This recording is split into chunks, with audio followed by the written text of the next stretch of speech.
bukannya saya anti jangkrik, tapi ada beberapa alasan kenapa saya suruh menghindari kasih makan jangkrik ketika murai batu pada kondisi tertentu. Oke teman-teman, sebelum saya lanjut, yang pengen gabung di grup Telegram, cek di deskripsi ada linknya, teman-teman langsung aja bisa gabung ya. Oke, mungkin agak suara berisik-berisik sedikit karena terganggu ini sama ayam-ayam ekor panjang ini. Oke, langsung saja, nggak apa-apa ya. Jadi banyak sekali teman-teman yang tanya kembali, Om Sis kenapa sih ngelarang ngasih makan jangkrik pada burung saya kayak gitu. Nah, yang pertama karena setelah konsultasi terakhir burungnya baru terkena kendala sakit kayak gitu. Yang pertama itu teman-teman. Yang kedua, burungnya belum kondisi. Jadi di sini teman-teman mungkin tahu ya, semuanya tahu dengan jangkrik. Jangkrik adalah salah satu EF makanan kesukaan murai batu yang sangat mudah dicari, rata-rata di kios pakan burung ada. Tetapi teman-teman, dalam video kali ini kenapa banyak teman-teman yang tanya jangkrik tidak baik untuk semua burung. Oke, di depan ini adalah murai batu betina-betina yang mau saya masukkan kandang ternak. Ini buat display aja atau buat background aja teman-teman.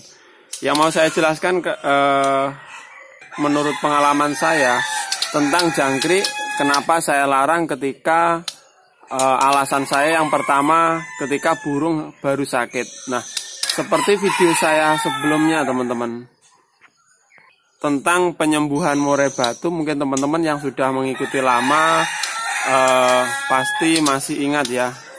Jadi yang pertama, ketika murai batu sakit, entah sakit apapun, biasanya saya hindari penggunaan jangkrik dengan alasan dan kriteria tertentu. Jadi yang pertama, karena burung sakit biasanya terkendala di pencernaan. Kita gunakan logika saja. Jadi ketika orang sakit, misalkan dikasih makan daging kambing, keras-keras, makanan yang keras, atau daging-dagingan atau makanan yang keras, biasanya akan bermasalah. Suatu misal sakit lambung, sakit mah, atau sakit tipes, atau sakit parah lah kayak gitu. Nah, sama halnya ketika diaplikasikan ke burung, suatu misal gini, burung tersebut sakit saraf atau sakit telo, atau burung tersebut sakit pencernaannya. Jadi nanti juga akan saya bagikan pengalaman saya tentang EF yang nggak boleh digunakan pada kondisi tertentu ya teman-teman. Oke, balik lagi kita bahas tentang penyakit, contoh penyakit yang nggak boleh kita kasih jangkrik atau saya hindari ya teman-teman. Ini perawatan penting sekali. Nanti kalau teman-teman nggak percaya bisa dicoba. Jadi yang pertama, misalkan burung tersebut sakit saraf atau gejala saraf atau telo teman-teman, di sini saya menghindari jangkrik yang keras. Dalam video saya sebelumnya pernah saya sarankan juga yang utama mudah dicerna, yaitu boleh jangkrik tetapi perlu digarisbawahi yang albino atau baru melungsungi yang lembek-lembek itu nggak masalah. Karena apa? Mudah dicerna. Jadi begitu masuk dimakan burung biasanya akan tercerna dengan mudah karena masih lembek, masih putih, masih albino. Tetapi untuk jangkrik yang kondisinya masih keras atau masih hitam kayak gitu, itu sangat saya hindari kayak gitu teman-teman. Karena apa? Kalau pencernaannya belum stabil, burung tersebut akan rawan balik sakit lagi kayak gitu teman-teman. Jadi ini sudah saya gunakan bertahun-tahun sejak awal kali. Jadi pernah ada istilahnya pengalaman yang kurang menyenangkan. Jadi kenapa nggak sembuh-sembuh, telo sembuh atau sakit sembuh, kumat lagi. Ternyata itu penyebabnya. Intinya sakit tertentu kalau dikasih makan makanan yang keras itu juga akan bermasalah. Jadi jangkrik, belalang, pokoknya semuanya yang keras lah kayak gitu. Jadi penyakit pertama yaitu saraf atau telo kayak gitu teman-teman. Atau jatuh burungnya cuma diem aja di bawah kayak gitu. Itu kadang-kadang orang nggak ngerti terus dikasih kayak gitu teman-teman. Itu berbahaya. Jadi walaupun dikasih obat seperti apapun, biasanya kita kesulitan, lebih parah kayak gitu teman-teman.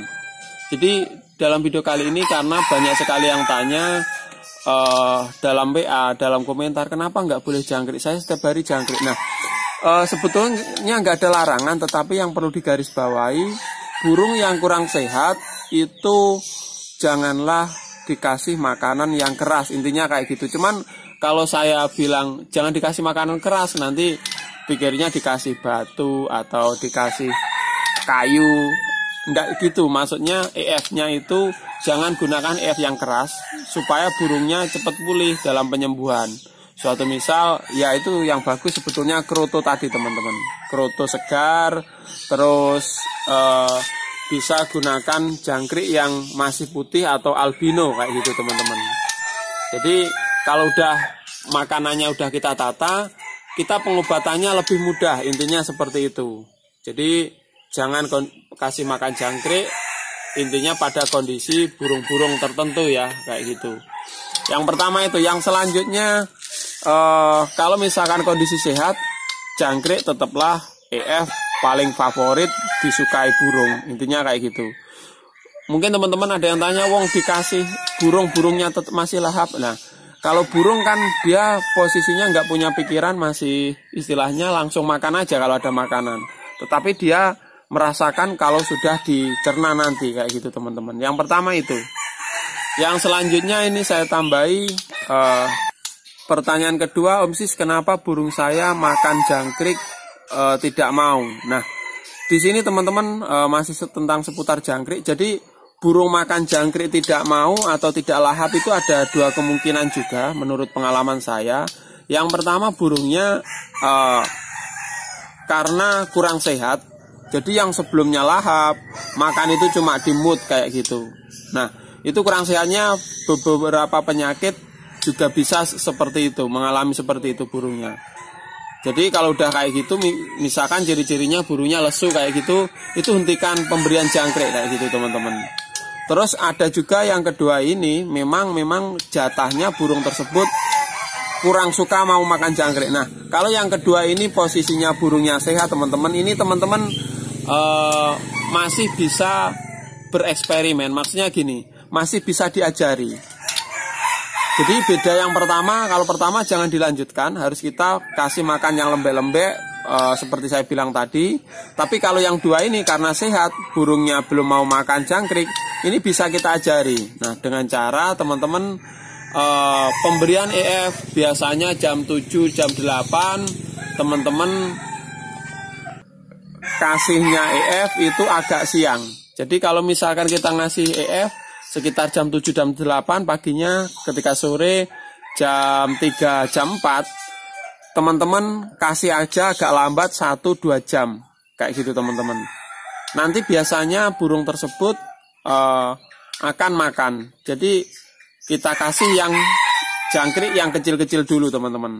Jadi ini saya kasih apa ya teman-teman, seputar pengalaman tentang jangkrik. Jadi jangkrik itu penting sekali, karena jangkrik juga kalau salah ya bisa membuat burung kita kurang sehat. Jadi kalau misalkan masih sehat tadi bisa diajari kayak gitu. Terus selanjutnya ada banyak sekali pertanyaan, Om Sis, teman saya kasih makan jangkrik kakinya nggak dibuang atau duri-durinya nggak dibuang kayak gitu. Terus katanya sih di hutan nggak ada yang buangin.